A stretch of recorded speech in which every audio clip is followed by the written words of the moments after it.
I'm the Hope Coach, Dr. Tawana Williams. This is my life, my story. Wow. Today, we have an extraordinary guest, Dr. Tawana Williams. For over 27 years, you have traveled the world as a keynote motivational speaker, author, TV personality, life coach, businesswoman, humanitarian.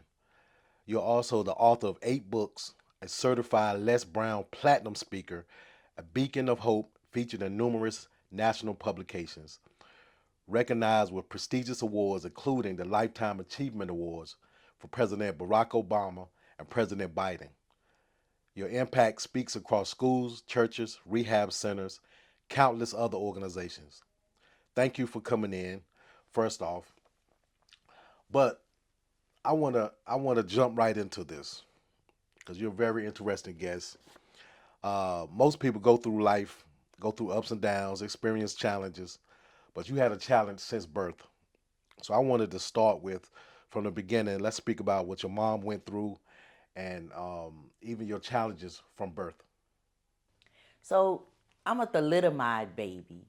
And thalidomide was a drug that my mom took from her doctor because of nausea, fainting spells. She was really, the morning sickness really had her bad when she was pregnant with me. Okay. And so her doctor gave her a sample pill, and it was called, we found out later that it was thalidomide. Um, and I was born May 23rd in 1963 without arms and limited use of my legs. But guess what? I'm still here and I'm still standing. I know that's right. I know that's right. Yes, yes. Now, do you remember the first time that you noticed that you were different from other kids? Because a lot of times, when we're children and babies, we just going along with the flow. And when was the first time, that, if you can remember, that you noticed that something is different? Yeah, I think I was about 4 years old. Okay. I just realized that I was different and I had to do things differently. And I had a Grandma Rogers that told me I could do anything in life. She said, T, you must not have needed arms because God didn't give them to you. She said, nothing's missing. If you don't have it, then you don't need it. And that statement, it just resonated throughout my life and it pushed me. My Grandma Rogers was that force in my life that told me I could do anything in life. And it just clicked. That's all I could say. I did what I had to do. I You know that's know, right. it just made a difference for me. Gotcha. Yeah. Wow. Now let's talk about, I say your early days in school, because we all know children. Some children could be harsh. Yes. Did you face any bullying in your early years in school? Absolutely. Uh, in grade school, I was pointed at, laughed at, talked about. People would laugh in my face, hurt my heart. But you know what? I'd cry and then I'd get up, dry my tears, and keep it pushing. And that's how I've lived my life, pushing it, letting nothing stop me. I had to figure out the most, I had to figure out how to get things done in my life for me. My life didn't come with instructions nor directions. I had to figure it out. As a matter of fact, that's my middle name, Tawana Figure It Out Williams. I did it. I did the thing. Oh, I know that's right. Now, what are some of the key moments or influences that helped you in your early years? I know you said your grandma Rogers. I'm sorry. Was there any other like teachers or anyone that's really influenced you and pushed you to be better? Absolutely. Of course, my husband, Toby, he is that force in my Okay. life today. My grandma Rogers, she died in 1999. Okay. And so, Toby was always there. As a matter of fact, we were childhood friends. My husband, Okay. Toby, and I We've been married almost 33 years. Wow.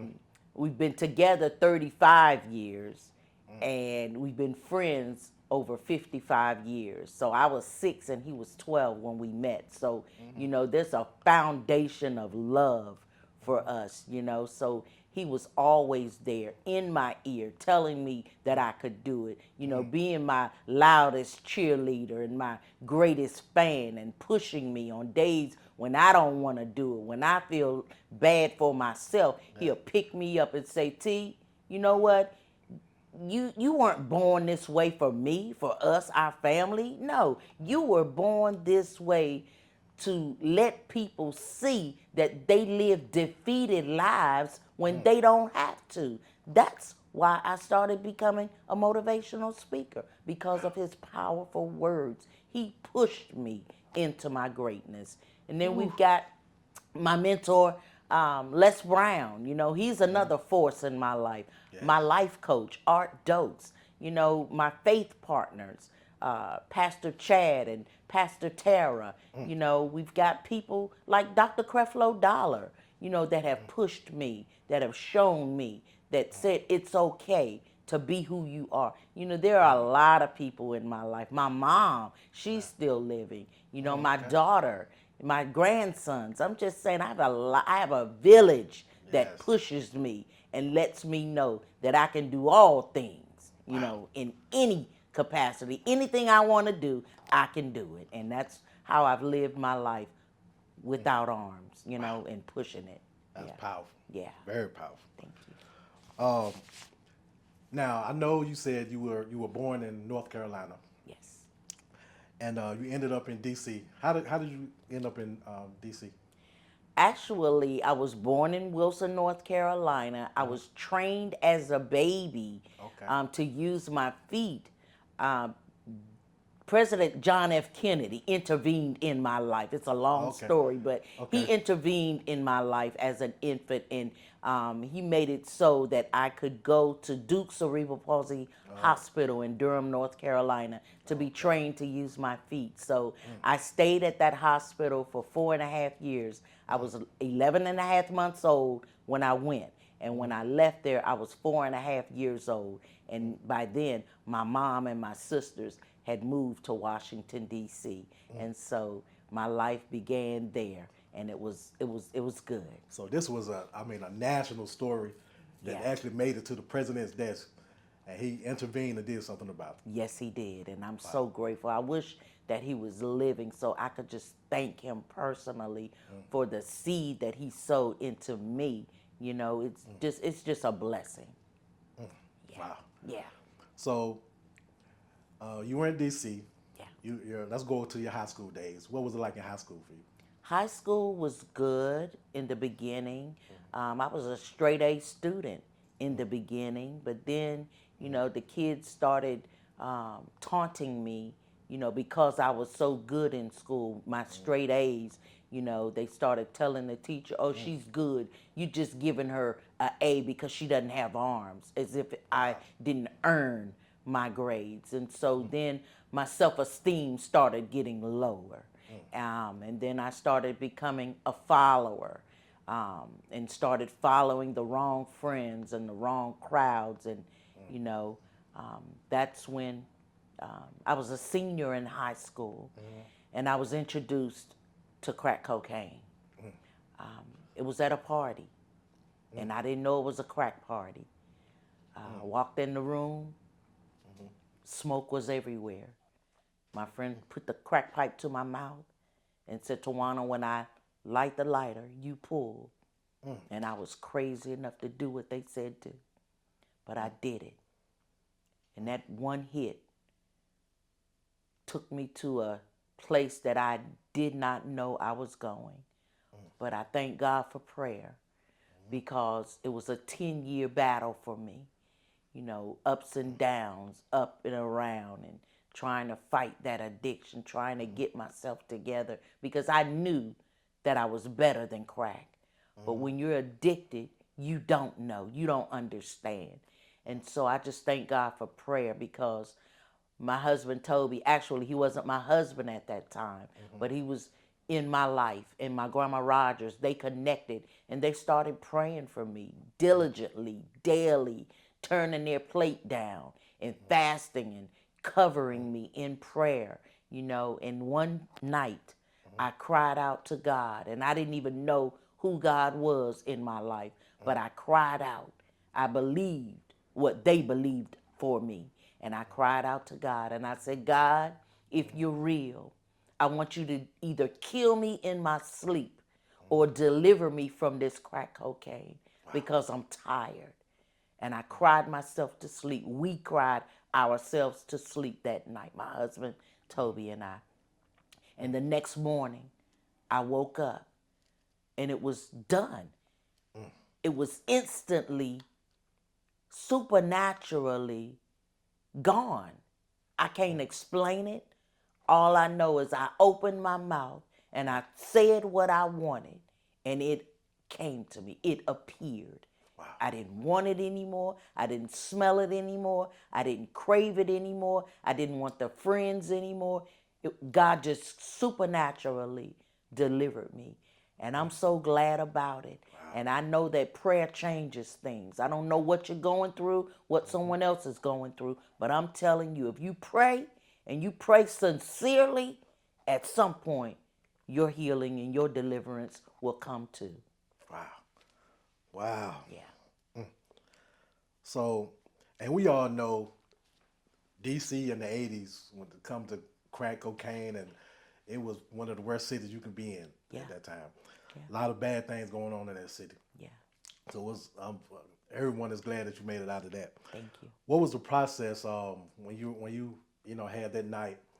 What was the process after that, as far as you getting rid of some friends you had to get rid of, not wanting? But did you go into, was it a church going after that, or being around more family? What was the process after the addiction? Well, the process for me was heartfelt. I just really knew that something different, had happened. There was a change in me. And so I had to just push forward.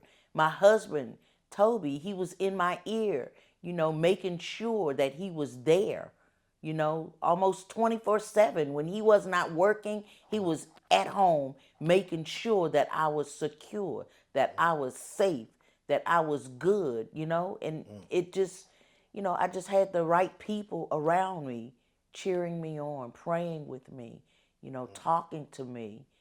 Yes, I went to church. I started going to church and praying, and I had a covering, and it was a village. I had that village again. And it just worked. Gotcha. Yeah. Wow. So let me ask you, what inspired you to become a motivational speaker and life coach? Yeah.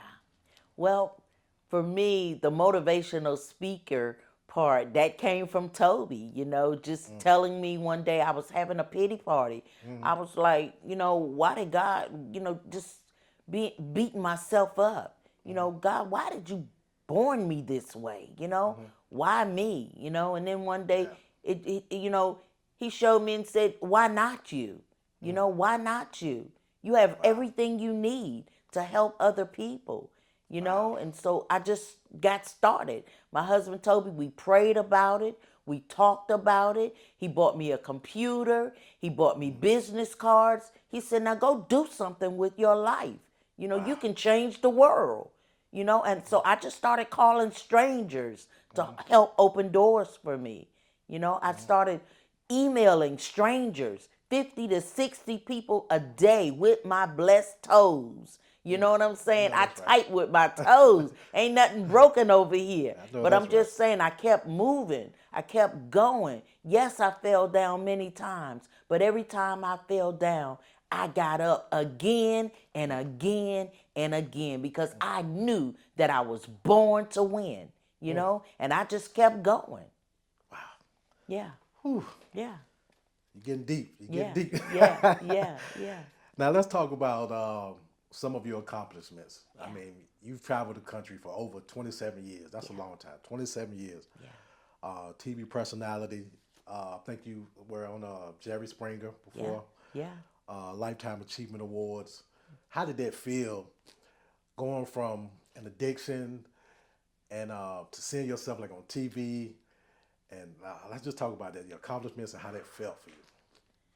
It felt surreal. It felt like, wow, Tawana, you didn't let your circumstances stop you. You pushed forward.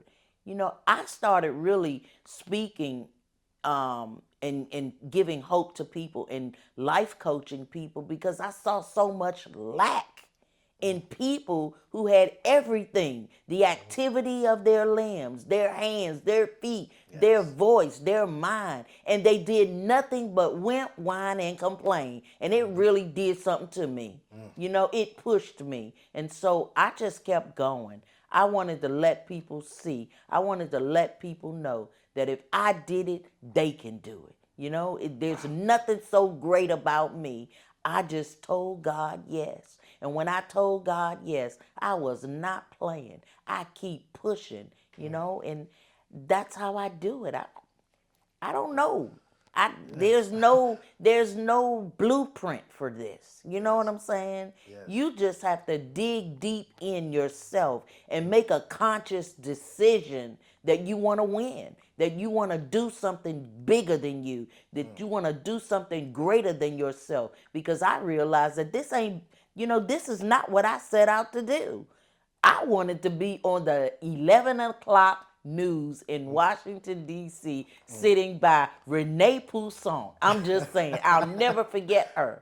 That's what I wanted to do. Yes. But life and circumstances turned this thing around. So I just thank God for being the hope coach, for being the beacon of hope for people who need hope, the hopeless, people who need it, people that have everything but do nothing. And so I'm going to continue till the day I die.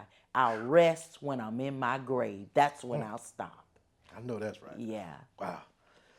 Now let's get into, because you have 8 books. Yes. Wow. Yes. Let's speak about your book.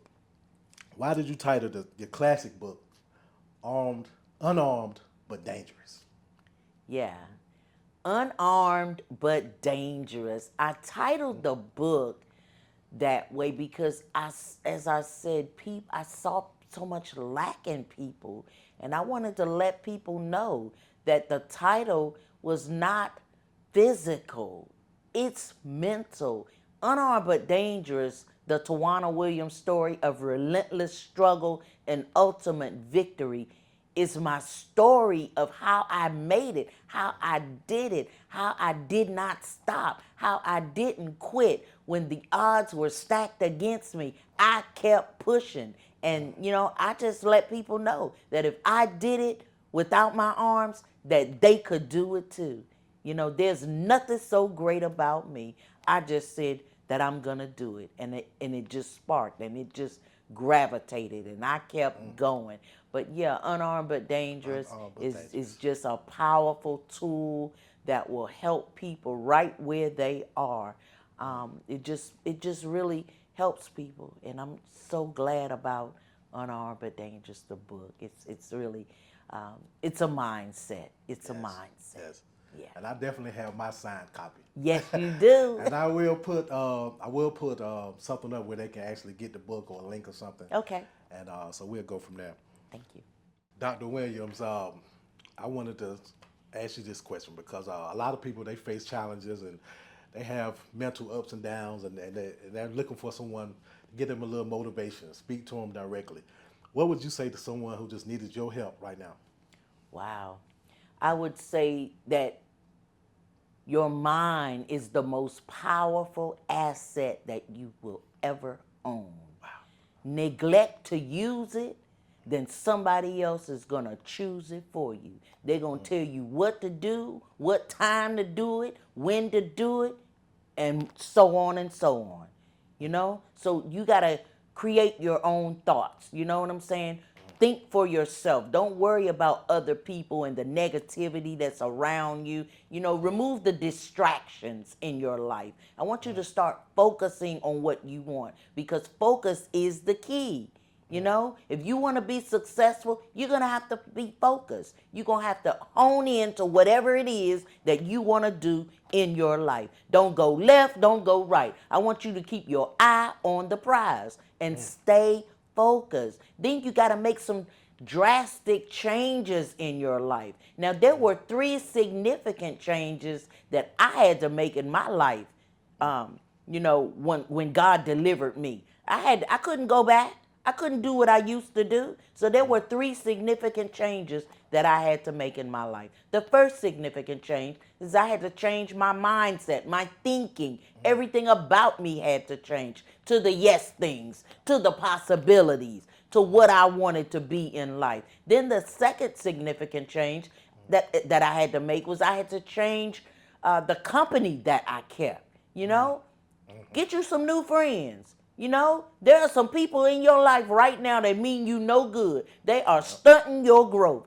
I'm just saying, remove them, delete them from your life, from your space. Get you some new friends that have more than you, that can push you, that can make a difference in your life. That's what I had to do. When God delivered me from my crack cocaine addiction in 1991, I couldn't hang around crackheads anymore. I couldn't hang around losers anymore, alcoholics anymore. No, I had to change the company that I kept. Get you some new friends, people that are going to celebrate you, not tolerate you. You know, get you some new friends. Then the third significant change that I had to make was I had to change the way I saw myself. Growing up, everything around me said you look funny. You're this and you're that. You're too short. You walk funny. It's weird not having arms. One day I was like, hold up, wait a minute. Aren't I fearfully and wonderfully made by God just like everybody else? And that thing just resonated in my heart. And I just started stopping by the mirror and kissing myself and talking to myself and encouraging myself. I'm just saying I had to. I had to encourage myself. So I want you to encourage yourself. Talk to yourself. Love yourself. That's how it started for me. Change was inevitable for me. And it can help you too. Wow. That was deep, deep. Amen. Whew. You just inspired me some more. Wow. That was great. Thank you.